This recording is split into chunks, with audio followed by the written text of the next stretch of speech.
Pathetic. Don't bring your wife around.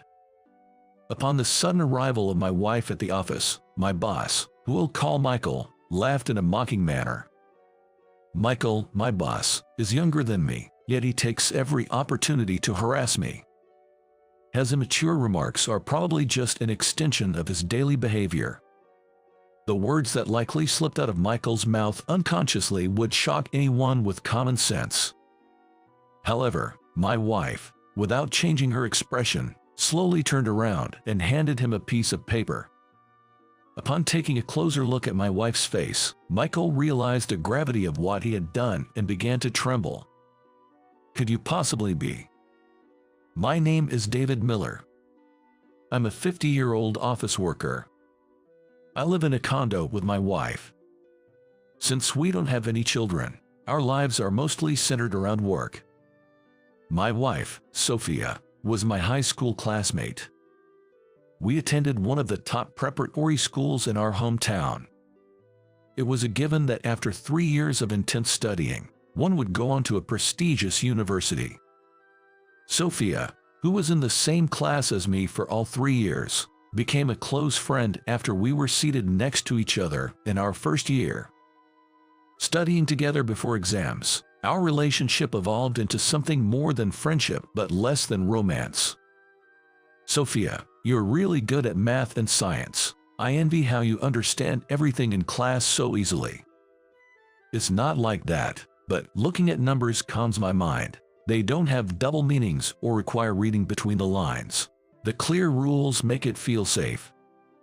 It's amazing you can think like that. I'm always barely keeping up, so I don't have the luxury to think so deeply.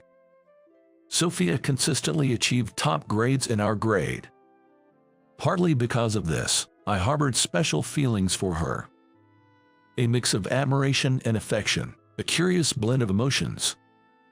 However, I couldn't bring myself to confess those feelings at the time. One reason was the impending university entrance exams.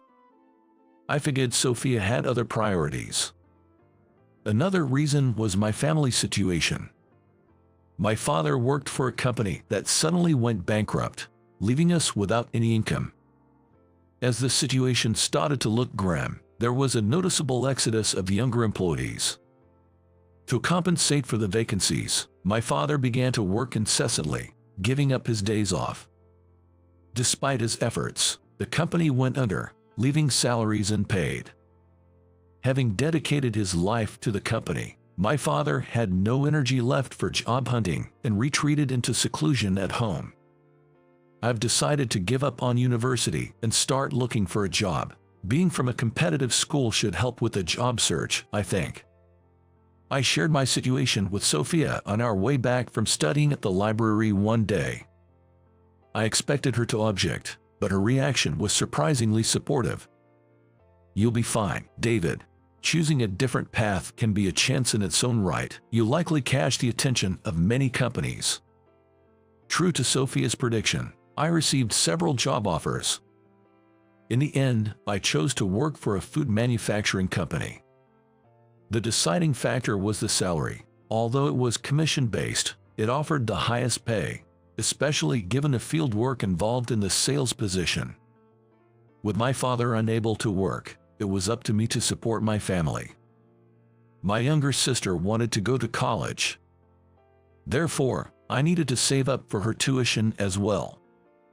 Sophia went on to attend a prestigious national university in New York. She worked as a student intern for a major company in Spain, shining as a star student in her international studies program. Sophia, whose language skills had improved to a native level, effortlessly joined a publicly traded company.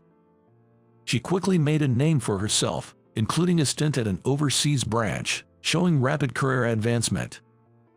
Despite our contrasting paths, we continued to stay in touch frequently after graduating from high school. Even as she surged down the elite track, Sophia regarded me as an equal. As a working adult, it's common to meet people who change their attitude based on academic background and income. However, Sophia never behaved like that, and I found myself increasingly drawn to her. It wasn't a matter of who confessed first. Somehow, we naturally became a couple. Then, the summer we both turned 25, we started living together and got married the following year. I had a desire for children, but Sophia, being groomed for a leadership role, was inevitably faced with endless overtime. It was clear that having a child would place a significant burden on Sophia, both in terms of childcare and financially. While I felt envious of families playing in the park, I couldn't bring up the topic of having children. Yet, life with Sophia was happy. We enjoyed moderately luxurious overseas trips once a year and relaxed at spa during long weekend. By the time we were over 40, this had become our norm. The happiness of growing old with Sophia. I had come to be satisfied with this life. My peaceful life with Sophia changed dramatically when we turned 50. Suddenly, a trivial matter led to my demotion to a sales office in the countryside. The reason for my demotion, to put it simply, was jealousy. The majority of employees at my company were university graduates. There were also those with master's or doctorate degrees. Among the men, I was the only one with just a high school diploma. Having been at a competitive school, I was exceptionally hired due to President Johnson's interest. Proud of my effort to not hold others back because of my educational background, I worked harder than most. I studied on my days off to improve my sales skills and even ordered foreign magazines at my own expense to deepen my product knowledge. As a result, my sales performance surpassed many university graduates, making me one of the top performers in the company. Although not as high as Sophia's earnings, I was paid more than most graduates due to the commission-based structure. However, it's true that some employees were not pleased with my success. When employee jealousy peaked, I managed to secure a major contract on my own. But then, for some reason, my manager Alex claimed it was his achievement. Clearly, Alex was lying, but as other employees who were displeased with my achievements jumped on the bandwagon, I was wrongfully accused of habitually stealing contracts. I can't make sense of this, Chris. Despite finalizing the contract myself, it's being claimed otherwise. We can confirm this with the client right now if you contact them. In desperation, I sought help from our department head, Chris, only to find out he was in league with Alex and the others. In fact, Mr. Johnson held me in high regard and often told Chris and Alex to take a leaf out of my book. He even mentioned considering promoting me to department head if others couldn't produce results on their own. For the university-educated employees, having me, a high school graduate, as their superior was an unbearable humiliation. Thus, Chris and a group of like-minded colleagues conspired to set me up. Mr. Johnson promised to reinvestigate the matter, but even if my innocence was proven, my position in the company was untenable. Changing my work environment could lead to growth in some way. To quell the turmoil within the company, I volunteered to work at the rural sales office. This marked a significant decision and change in my life at the age of 50. It's unbelievable that you've worked so hard only to be treated like this. You shouldn't have to suffer for something you didn't do. You can't just run away. You have to fight this to the end. Sophia, who has always been strong-willed and outspoken since high school, expressed her indignation. In contrast, I prefer to withdraw from messy situations rather than getting entangled. Once the flames of human jealousy are ignited, they seldom die down. That's why I felt contending with Chris and Alex was a waste of time. This is my issue, and Sophia, you have important work. I don't know how long it will take, but I'll go alone. I conveyed my decision to go on a solo assignment, prepared for the possibility of separating from Sophia. However, Sophia's reaction was unexpected. She proposed an optimistic alternative. This could be an opportunity. We're in the era of remote work. As long as I have my computer and internet, I can work from anywhere. The countryside will have internet, right? If so, I think I should come with you. Sophia, who dislikes dishonesty in others and always stands by her principles, was ready to make the move for herself, not just for me. You don't need to go to such lengths for me, Sophia. I think I can come back on weekend, and we can spend time together then. That's not it. It's not for you, it's for me. I'll adjust my work approach, so don't worry. Just focus on your own issues. So we left the condo as a base for Sophia's business trips and moved into a small apartment together. Our new apartment wasn't spacious, and we left most of our belongings in the condo. Despite my concerns, the space was more than adequate. It feels like a return to basics. It's refreshing in a way. Right? It reminds me of our early days as working adults. I had worried Sophia might dislike the smaller space since we were used to living more comfortably, but she seemed to enjoy the change. Sophia, thank you for coming with me. When I learned about the transfer, I was honestly downcast, but being away from those difficult people has been refreshing. I'm ready to make a fresh start and give it my all. Don't worry about it. Focusing solely on work was becoming monotonous anyway. The change of environment has invigorated me too. I have a feeling that this will lead to something good. Sophia had upgraded to a high-performance computer in preparation for her predominantly remote work. Sophia has the ability to work from anywhere. Her brilliance remains the same, whether in the city or the countryside.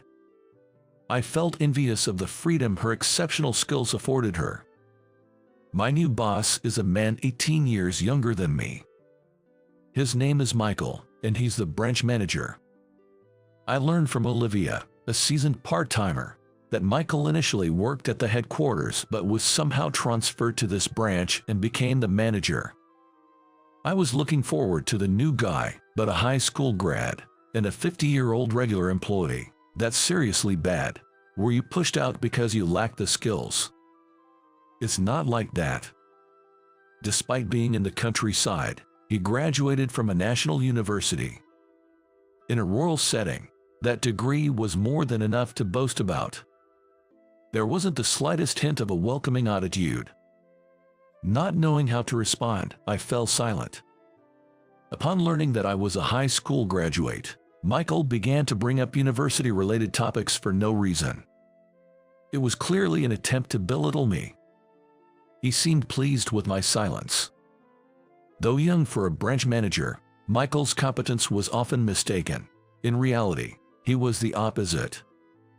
His behavior changed with his mood, which was a daily occurrence. Being called whimsical might sound cute, but whenever Olivia or I pointed out inconsistencies, Michael would suddenly get in a foul mood and start yelling. He would hold on to those issues, repeatedly bringing them up, so it became our job as subordinates to smooth things over without getting caught. In such an environment, it's natural for capable employees to flee. As a result, our branch's performance was the absolute worst among all the branches nationwide. Every day was a whirlwind of dealing with the boss's irrational behavior. My motivation was steadily chipped away. Sophia became my source of solace amidst the mental exhaustion. Though we were both busy with work during the week, the countryside offered unique spots, and we began to enjoy fishing and hikings over the weekend. Since graduating from university, Sophia had always been at the forefront of her company's efforts. Though she always appeared motivated, she must have been accumulating fatigue as well. The rural setting brought a change in Sophia's spirit. Conversation slowed, and the rush around the house decreased. Perhaps as a result, her facial expression softened. On our days off, Sophia and I enjoyed fishing by a river, about an hour's drive away. We usually avoided work topics on days off, but I was frustrated that day. It's so irritating. It's just Michael and me at the branch, so we can't really argue. Olivia's nice, though. Why not just quit? We don't have kids, so taking it easy for a while might be nice. That's one way to look at it, but I feel indebted to Mr. Johnson, despite the issues with my boss. I'd like to improve our branch's performance as a way to give back. The fish must not have wanted to hear my complaints. While other anglers were catching fish smoothly, our rods remained still all day. Even the fish are looking down on me. Just as I was about to reel in my line, something soft brushed against my calf. Startled, I looked down to find a tabby cat gazing up at me with big eyes. That gave me a scare. What's a cat doing here?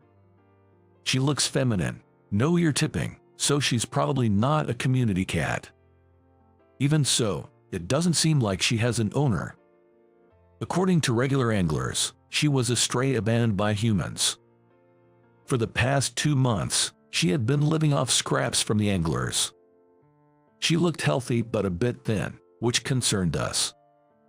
People can be so irresponsible. Maybe she thought hanging around here would get her some fish. It's okay now, but it'll get colder. Fewer people will come fishing. I wonder if she'll be alright with her small body. She meowed as if asking for food, but unfortunately, we hadn't caught anything that day. However, we couldn't leave the resilient tabby to fend for herself in such a remote place.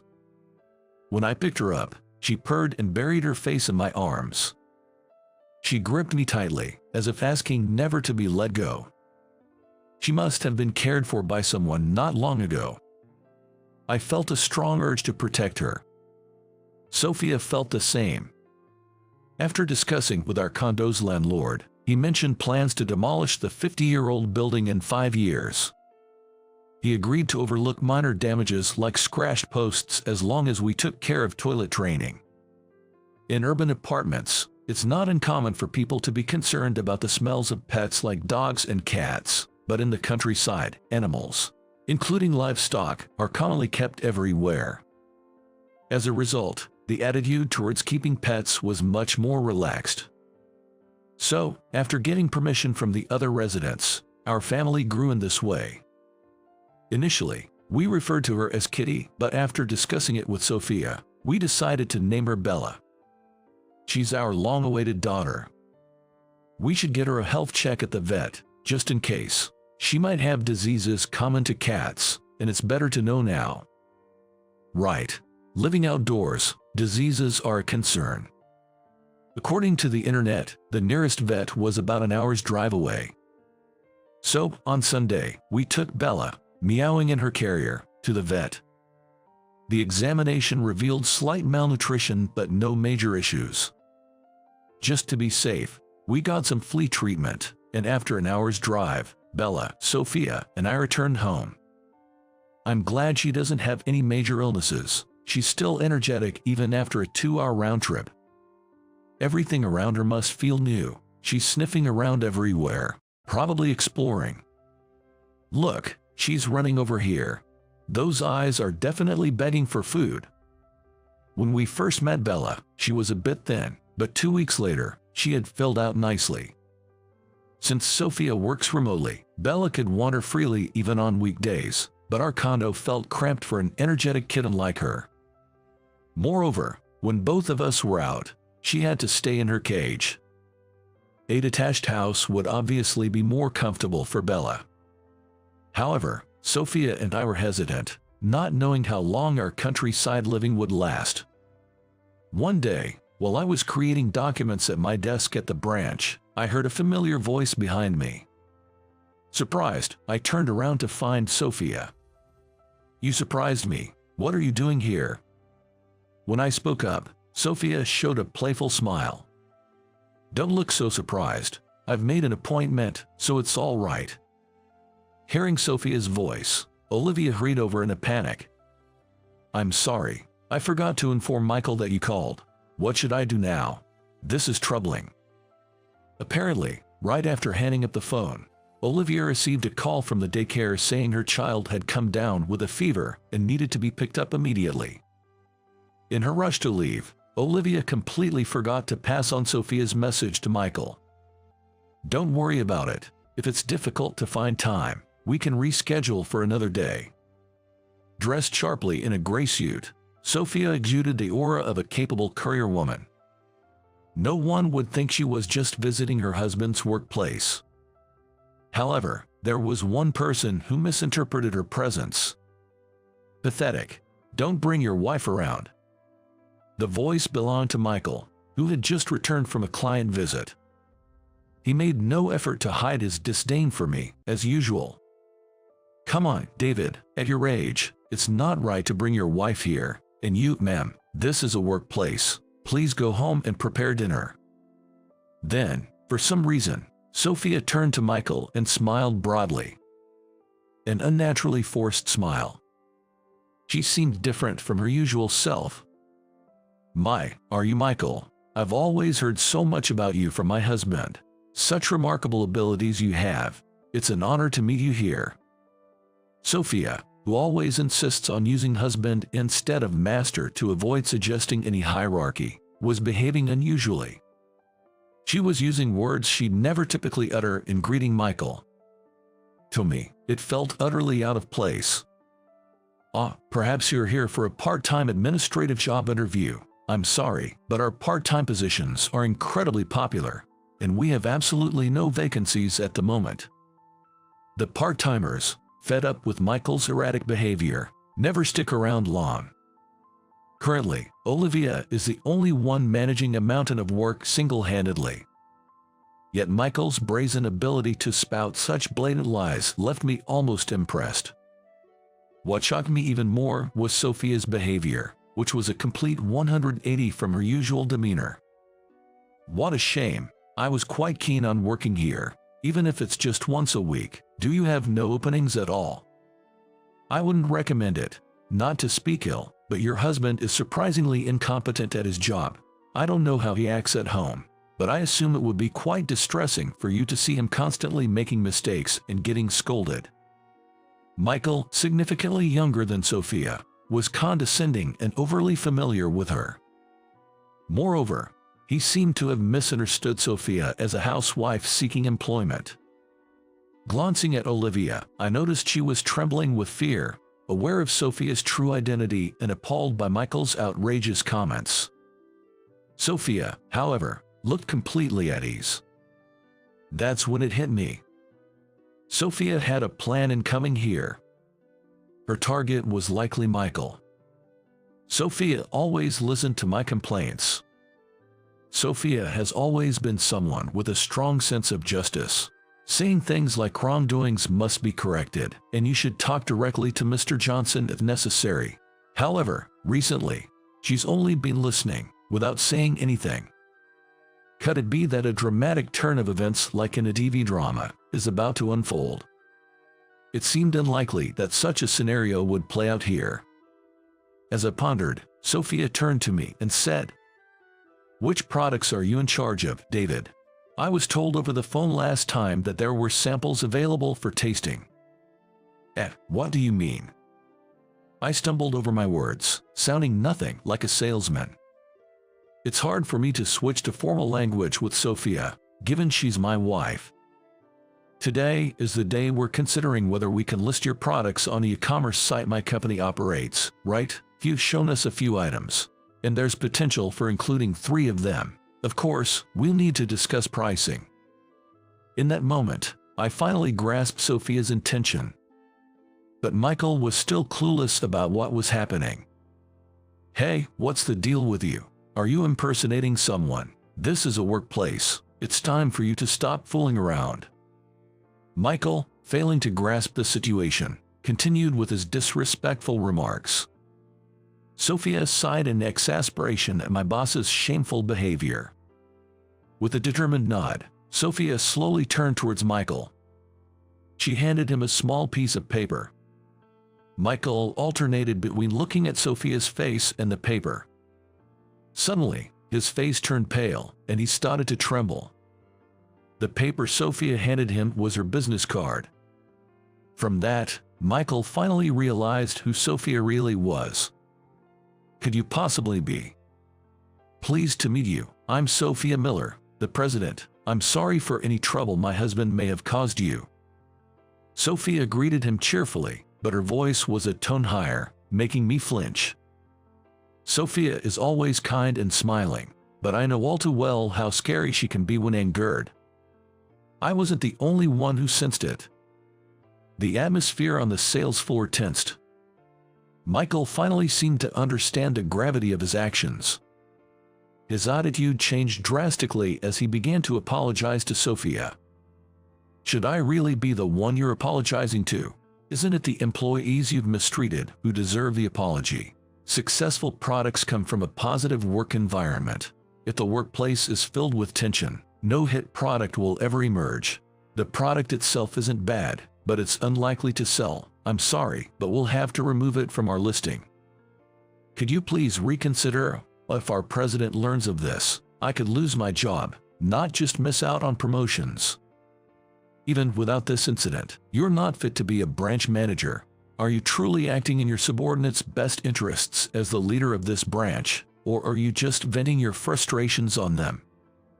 After graduating from university, Sophia joined a major IT company. She had always excelled in STEM subjects. Her talent for programming was exceptional. She was also fluent in multiple languages, enabling smooth communication with international staff. From the start, Sophia was tasked with developing an e-commerce site targeted at overseas markets due to high expectations from senior management. The site offered a variety of items, including clothing, daily necessities, and food. But not every company could freely list their products. Sophia's e-commerce venture aims to create an America boom overseas. For this purpose, discerning buyers like Sophia scrutinized the products. Only items that pass multiple levels of review are allowed to be listed. Initially criticized, this approach led to numerous hit products. As these products helped expand overseas sales channels, even major corporations started pitching their products. As the e-commerce site grew, managing it as just a department within the company became challenging. Consequently, the e-commerce operation was spun off as an independent entity, with Sophia becoming the president of the new company. I apologize for not recognizing you, Ms. Miller. It's inexcusable, even though my subordinate forgot to inform me. I don't know how to apologize enough. Please reconsider our product listings. It's disgraceful to push the blame onto your subordinate while being in a managerial position. What I dislike the most is when people change their attitude depending on who they're dealing with. It's truly unfortunate, as I thought to discuss this matter here since I've relocated my base. Please understand that I will inform Mr. Johnson about everything that happened today, and about the part-time job. I'm sorry, but I'm currently too busy to work even once a week. After saying this, Sophia left the branch. Michael slumped into his chair, dazed. Staring blankly at the ceiling until the end of the workday, Michael didn't once stand up. Following Sophia's report, Mr. Johnson initiated a comprehensive investigation not just at branches across the country, but also at subsidiaries and even the headquarters, to ensure no harassment was occurring towards subordinates. The branch I was demoted to underwent particularly thorough scrutiny. As a result, Michael's misuse of his position and inappropriate behavior were revealed one after another. Loud sarcasm, dumping his work on others, forcing weekend work, and making others pay for outings. All of these unprofessional behaviors came to light. Sophia genuinely had an interest in some of the products manufactured by the company, unrelated to it being my workplace. The presence of a nearby branch contributed to her genuine desire to consider a business deal, but she wanted to ensure that Michael would not take credit for it. That was the strategy behind her actions. 6 months later, Sophia and I started discussing Bella, who seemed cramped moving around in her cage. Perhaps she was happier wandering freely as a stray cat. But living outside, you never know what might happen at any time. Don't you think Bella wants to live freely too? I want to make it passable for her to move around without any worries. Yeah, you're right. Plus, if we keep her like this, she might not get enough exercise and become overweight. Having Belle in our home has increased our conversations more than ever before. I think she's hungry, or she seems a bit grumpy today. Sophia and I report every single move and behavior of Bella to each other. We're like a young couple watching over a newborn baby. After thoroughly discussing our future career plans together, We decided to sell the apartment we used to live in and bought a detached house near the office. We prioritized a spacious layout so Bella could run around to her heart's content. This also enabled us to secure a dedicated workspace for Sophia. This setup would allow for hassle-free online meetings. The reason for moving close to the branch was that I took over from Michael and became the new branch manager. At our branch office, there are only 2 employees, the manager and a regular employee. We managed to increase our part-time staff from 1 to 2, but we're still a small but elite team. We focused on properties within cycling distance so we could respond quickly in case of any issues. By that time, Michael had already left the branch. Mr. Johnson personally gave Michael a warning. Mr. Johnson demoted him to a regular employee and appointed me as the manager. However, from that day on, Michael never came to the branch again, and after 2 weeks of unexplained absences, he submitted his resignation. I still vividly remember Michael showing up with his resignation letter. His hair was unkempt, and he had a scruffy beard. His shirt was crumpled and slightly dirty. He must have lost all his motivation after losing all the trust he had built up. Michael seemed barely able to make it to the branch. "Are you okay? Why don't you start from scratch and give it another go? You're still in your 30s. There's plenty of time to turn things around." Worried by his haggard appearance, I tried to encourage Michael, but he just slowly shook his head. His intention to leave was clear. After a long silence, he finally spoke in a voice just loud enough to hear. "I'm done. I'm completely worn out. I went to a private high school that was a feeder for prestigious universities in New York, but I ended up failing and barely made it into a local national university. Of course, being at a national university in the countryside is still considered impressive, but it's nothing compared to my classmates who are in the glamorous world. I thought I could make up for it by getting a job, but I couldn't get along with my boss and was transferred to the branch. I got the title of manager, but it's a small branch in the countryside with just a few subordinates. I'm too embarrassed to even attend reunions." After saying that, Michael lifted his head and declared to no one in particular, "Getting to this point has actually been a relief. There's a reunion coming up, and I plan to declare loudly that I'm unemployed, a complete loafer. Freedom feels great." With that, Michael handed me his resignation letter and left with a determined stride. He mentioned moving within the next week, but I have no idea where he's headed. Michael, now freed from pride and obligations, has embraced his newfound freedom. It fell true to press him for details about his moving plans, so I held back. Sophia also gained her freedom. Leveraging her experience with remote work, she started initiatives to diversify work styles, especially for women, who, despite having high capabilities, often ended up staying at home. By institutionalizing remote work, she's been able to actively scout talented female engineers living in rural areas. As a result, the talent level has skyrocketed. We've managed to expand the business fivefold. As for Sophia and me in our personal lives, it feels like we're truly enjoying life as a couple for the first time. With more time on her hands, Sophia joins me at the dinner table and plays with our pet, Bella. The cat has grown up so fast, I heard their job becomes taking naps. If we're going to play, now's the time. It's like getting a taste of parenting. As the manager of the branch with the lowest sales, I have one goal: to push the sales of this rural branch into the top 5. David, you'll be fine.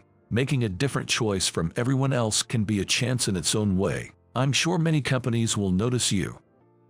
I remember the words Sophia said to me when I decided not to go to college. When work is over, I rush home to get back to Sophia and Bella.